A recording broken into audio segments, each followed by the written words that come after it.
Казват, че ако отидеш сред гробовете, ще разбереш повече неща за живите, отколкото за мъртвите. Ако тази истина е вярна, съборените изчупени надгробни плочи, следите от наркомани и нощни орги от последните седмици в гробищния парк на Силистра могат да ни доведат само до тъжни и тежки констатации.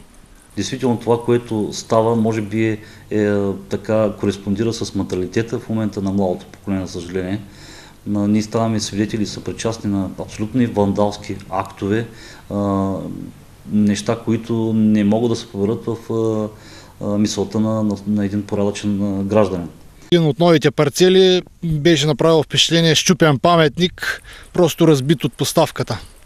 Не знам, предполагам някакви вандали може да са го направили това нещо.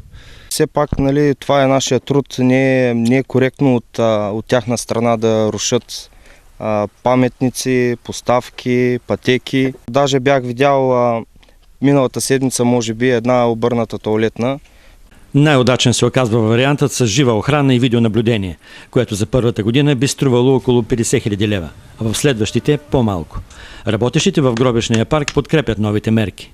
Според мен е хубаво да се сложат такива на възлови места видеонаблюдение и това по някакъв начин ще допринесе за по-голяма сигурност. Някой път идват хора, които са без морал.